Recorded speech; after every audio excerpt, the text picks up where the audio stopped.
some bad news. I couldn't get Mrs. Claxton to sign the petition. Oh, no, and that tree's on her property. If she doesn't support the petition, the city will chop that tree down for sure. I know it doesn't make any sense. Why would she want to cut down that gorgeous 200-year-old oak tree? Because Frieda Claxton is a miserable, vile, scum-sucking crank who gives nice old ladies like me a bad name. Believe me, she's a totally rotten human being. Well, I, for one, don't think there is such a thing as a totally rotten human being. I think there's some good in everybody. Well, I agree with Sophia. I think that Mrs. Claxton is a mean old woman. Everybody in the neighborhood hates her. How can you say that? Come on, last Halloween, half the kids in the neighborhood wore Frieda Claxton costumes.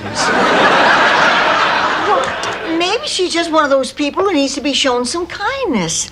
Like a fella I knew back home, Ernest T. Minky. I'm suddenly so hungry, I think I'll get something to eat. Boy, that was a close call. If I have to listen to one more story about the colorful people from St. Olaf, I think I'll explode. Ernest T. Minky was St. Olaf's librarian. Kaboom! He was also our town's only dentist. He had his office right in the library where he could do both jobs at the same time. But everyone hated Minky. Well, he seemed to take great pleasure in giving other people pain. They hated him so much that nobody ever went to the dentist or the library.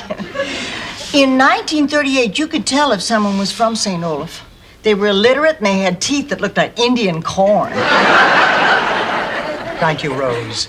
That was a wonderful story. I'm only half done. I passed a kidney stone once that was less painful than this.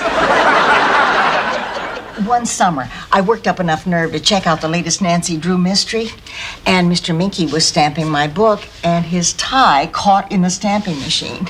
He'd have choked to death if I hadn't cut his tie with my Girl Scout knife. Well, he was so overwhelmed with gratitude, he let me check my book out for a whole week. What's so special about that? Oh, usually he'd only let you check a book out for an hour. Mr. Minky always said books belong in a library. Really, Rose? I always thought Churchill said that at Yalta. But the point is, some people you think are mean might just need a little kindness. And some people, like old lady Claxton, are just plain rotten. Well, I'm going to prove you're all wrong. Now, there's a week left before the county commissioners meeting.